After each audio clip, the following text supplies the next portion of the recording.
La Organización Internacional del Trabajo estima que en la última década las plataformas digitales que ofrecen servicios de viajes y entrega de alimentos se quintuplicaron. No obstante, las condiciones laborales de quienes trabajan en estas aplicaciones son precarias. Algunos de ellos ganan menos de 40 pesos por hora y llegan a trabajar hasta 65 horas a la semana. Hoy hablaremos de los derechos laborales de las y los trabajadores de las plataformas digitales. Soy Verónica González, quédate porque aquí te defendemos.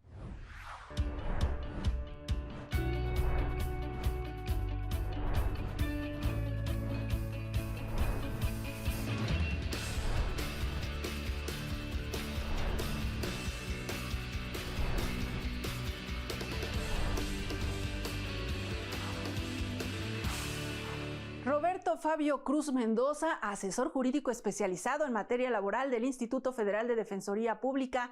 ¿Cómo te va, abogado? Bienvenido. Hola, ¿qué tal? ¿Cómo estamos? Muy bien, muchas gracias. Gracias a ti por acompañarnos en el programa. Danos un contexto para hablar sobre los derechos laborales de estos trabajadores de plataformas digitales. ¿En qué situación se encuentran actualmente? ¿Cuáles son estas condiciones que ellos tienen? De acuerdo, mira. Y actualmente, bueno, estos trabajadores que prestan sus servicios en plataformas digitales no han tenido reconocido por parte de las autoridades el carácter de ser como tal trabajadores, ¿no? Y consecuentemente no disfrutan de las prestaciones derivadas de una relación de trabajo. De igual manera, pues se les ha intentado implantar la idea de que pues no existe esta relación de trabajo con los mismos y consecuentemente muchos desconocen a qué prestaciones y qué derechos tienen que pudieran derivar de esta relación de trabajo. ¿Consideras tú que este trabajo que realizan ellos es, digamos, como de alto riesgo por las condiciones en que lo realizan? Claro que sí, hay que tomar en cuenta que la mayoría de los trabajadores de plataformas pues se dedican a realizar actividades como son pues el servicio de transporte privado de pasajeros y de igual manera el tema de entregas que a veces se realizan a través de motocicletas, bicicletas y pues bueno, obviamente el tránsito de todos estos vehículos pues implica un riesgo considerable para las personas porque pues siempre están expuestos a, digo, tratándose por ejemplo de motociclistas. Accidentes viales, ¿no? Exactamente, ¿no? Y pues esto representa un grave riesgo para su integridad física, ¿no? Claro, uno de los, dirías tú, de los derechos que se ven afectados, sin duda, es el derecho de acceso a servicios de salud. ¿Pero qué otros? De acuerdo. Pues es más, si consideramos el hecho de que no se les está reconociendo como trabajadores, pues están viendo vedados o más bien se están viendo limitados en todos estos derechos, pues ni siquiera se les cubran prestaciones mínimas que contempla la Ley Federal del Trabajo, ¿no? ¿Cómo qué prestaciones? Como es el derecho del aguinaldo mínimo, que son el equivalente a 15 días de salario, ¿no? Por cada año de servicios, el tema de vacaciones, prima vacacional, en este caso, pues pudiera haber reparto de utilidades, ¿no? Que es lo mínimo que establece la Ley Federal del Trabajo. Pero de igual existen otras prestaciones que derivan del sistema de seguridad social, ¿no? En este caso, la inscripción al Instituto Mexicano del Seguro Social y poder disfrutar de pues, los 5 seguros que establece el régimen obligatorio, ¿no? ¿Cuáles son? Tanto atención médica y también quizá pues bueno, el poder acceder en lo futuro a alguna pensión, pues derivado de alguna eventualidad, de alguna problemática que pudieran sufrir, pues ya sea derivada de algún riesgo de trabajo, de alguna enfermedad, o bien de pues llegar a la etapa de la vejez, claro.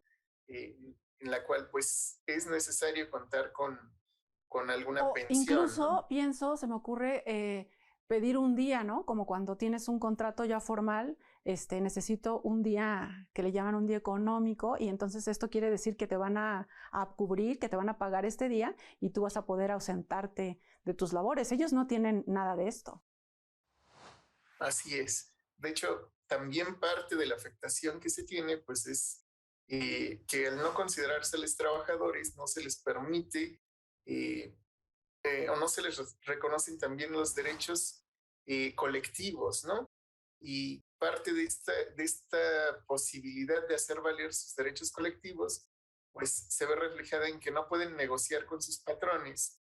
A lo mejor estas prestaciones que pudieran ir más allá de lo mínimo que establece la ley y que pudieran pues ser un beneficio para Claro, estos en trabajadores. este caso entonces no tienen derecho a formar un sindicato y por lo tanto no pueden pues defender sus derechos laborales o quizás ganar estos derechos, por ejemplo, en el tema de cuántas horas al día deben trabajar, ¿no? En qué horarios, si se va a pagar doble, ¿no? Por trabajar de noche. Nada de esto tienen estas personas. Así es. De hecho, como bien lo comentabas, eh, generalmente para que ellos puedan acceder a unos ingresos que les puedan ser atractivos, requieren trabajar, sí, jornadas extenuantes que pudieran ser de 60, 70 horas Ujú, semanales, ¿no? ujú. Que obviamente exceden por mucho y el mínimo que establece la Ley Federal del Así Trabajo. es. Bien, vamos a hacer una pausa y al regresar has estado mencionando este tema de que no se les reconoce como trabajadores y es que en algunos casos se habla de que los consideran como si fueran socios y no trabajadores. Al regreso del corte nos explicas, abogado, cuál es la diferencia entre estos dos conceptos, entre ser socio y ser trabajador y cómo impacta en el ejercicio de tus derechos laborales. Vamos a la pausa, regresamos.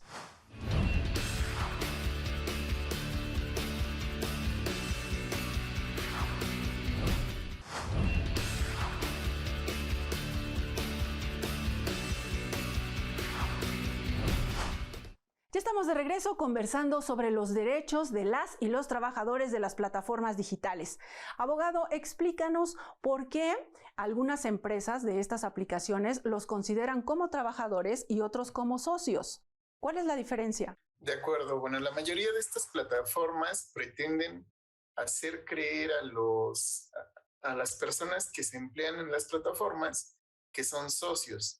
Este carácter deriva más bien de una relación de carácter civil en la cual pues no hay un reconocimiento de ningún derecho laboral.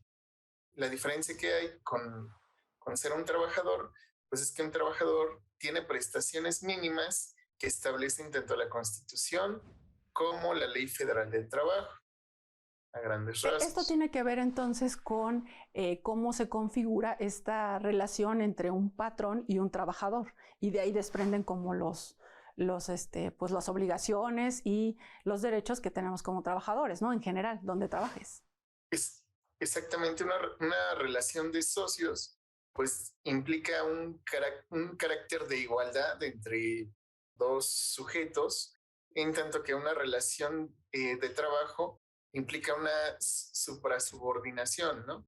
Una relación entre una persona que va a requerir los servicios de otra, una que va a prestar los servicios y pues que derivado de esta contraprestación de servicios va a obtener una retribución ¿Qué económica. pasa en los casos, por ejemplo, en este tipo de plataformas donde no se firma propiamente un contrato?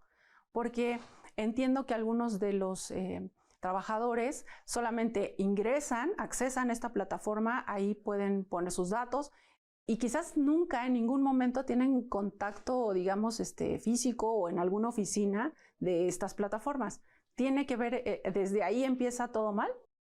Efectivamente, pues hay una situación irregular en el hecho de que no exista esta contratación, que no existe esta documentación que justamente acredite la existencia de este nexo entre las personas que se emplean en plataformas y las plataformas, ¿no? Sin embargo, la Ley Federal del Trabajo establece que aún ante la ausencia de este formalismo, eh, siempre y cuando se acredite que existe una subordinación y que existe una contraprestación por esta subordinación, la relación de trabajo puede ser reconocida. Es decir, aunque no hayan firmado nada, de todas maneras pueden exigir el cumplimiento de sus derechos laborales. Exactamente.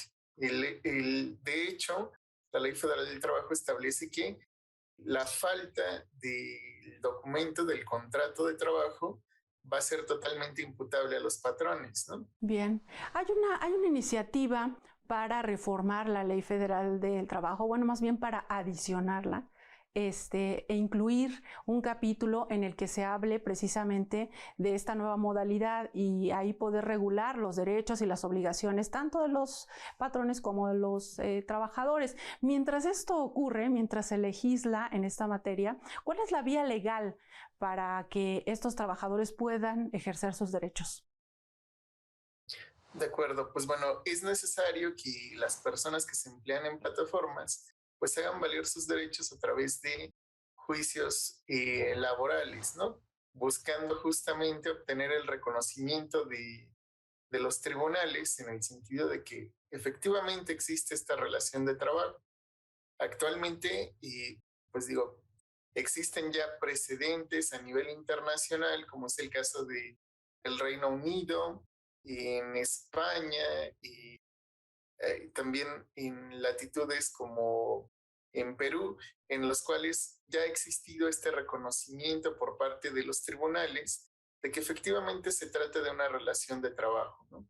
Eh, a juicio de los asesores laborales, consideramos que efectivamente existe esta relación de trabajo, no obstante, se ha tenido disfrazada o se ha hecho valer una situación que de hecho pues parece novedosa, ¿no? Así. Pero en realidad, si analizamos en esencia de qué se trata la prestación del servicio, pues consideramos que se trata de una relación de trabajo. Bien, abogado, hablando de un caso concreto, por ejemplo, soy mujer, estoy embarazada, trabajo un automóvil, ¿no? Para hacer viajes, taxi. ¿Cómo podría o ante qué autoridad o cómo sería exigir mis derechos, por ejemplo, para el periodo de lactancia, ¿no? Para tener servicios médicos, para el parto? ¿Cómo podría ser con el acompañamiento de la Defensoría Pública? De acuerdo, para tal efecto nosotros promoveríamos una demanda en la cual será necesario plantear esta situación, acreditar el tema del embarazo, pues justamente para solicitar que se fije una medida precautoria por parte de la autoridad para, con la finalidad de que se le permita a la trabajadora poder seguir disfrutando de estas prestaciones, ¿no? Que efectivamente se le brinde la atención médica y en su caso se le permita disfrutar de la licencia de maternidad con las prestaciones económicas que derivan de ella, ¿no? Sí. Y de igual manera, una vez que esté en el periodo de lactancia, pues que pueda disfrutar de los periodos necesarios para poder, pues, Sí, alimentar exactamente, estar con su bebé, estar con su hijo, alimentarlo y no perder pues el trabajo que tiene. Vamos a hacer una pausa, abogado, y regresamos.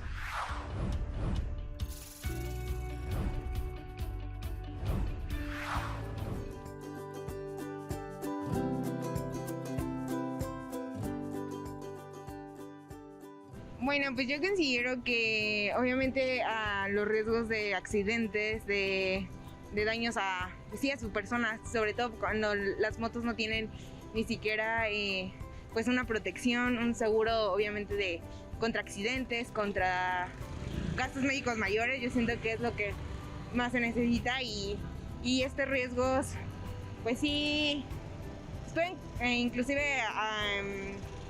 no sé, contra su vida, ¿no? Pueden dañarlos y creo que es un trabajo muy riesgoso. Muchas veces, inclusive por tener entregas rápido, manejan pues más acelerados y no respetan muchas veces también. Me ha pasado que me han empujado varios camiones porque quedas en el punto ciego aunque tú no quieras, ¿no? Ese es el mayor riesgo, ¿no? Entre los automóviles, también los peatones que se meten luego entre los carros. Y pues eso ocasiona que tú no los veas y de repente los atropellas y pues automáticamente es tu culpa, ¿no? Entonces considero que sí debería haber pues un seguro para los repartidores en general, ¿no? En todas las aplicaciones que fuese como algo obligatorio y que fuese un seguro pero bien aplicado, porque ya ve que luego hay seguros que no, que lo tienes pero nada más un apoyo legal, ¿no? Pero en realidad debería de haber un apoyo tanto financiero como para daños a terceros, médicos, entre pues etcétera.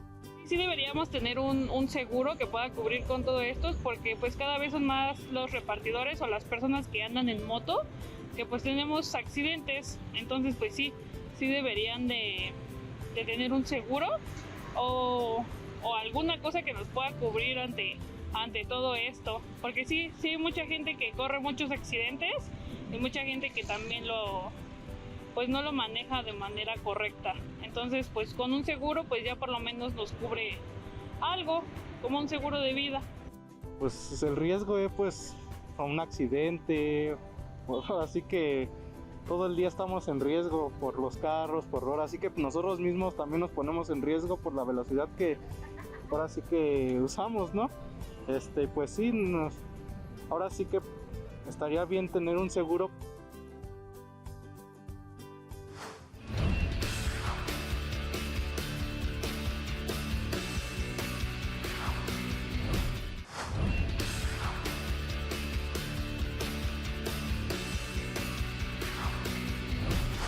Estamos en la parte final del programa hablando sobre los derechos de las y los trabajadores de plataformas digitales y los servicios que ofrece la Defensoría Pública en esta materia. Abogado, hablábamos sobre el caso, por ejemplo, de una mujer embarazada y cómo hacer efectivos sus derechos a seguridad social, pero ¿qué pasa también con los accidentes? Porque estas personas finalmente trabajan justo en la calle, ¿no?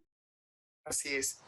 Bueno, en estos casos, cuando se llegara a presentar un accidente, y efectivamente estén ellos desarrollando sus actividades, consideramos que estaríamos frente a un riesgo de trabajo, ¿no? Y obviamente este suceso generaría todas las prestaciones que derivan del seguro de riesgos de trabajo, como podrían ser el pago de incapacidades, la atención médica y, pues bueno, atendiendo la gravedad del asunto, pues digo, en aquellos casos en los que se pudiera determinar alguna incapacidad, pues sería necesario determinar una pensión. Claro. ¿No?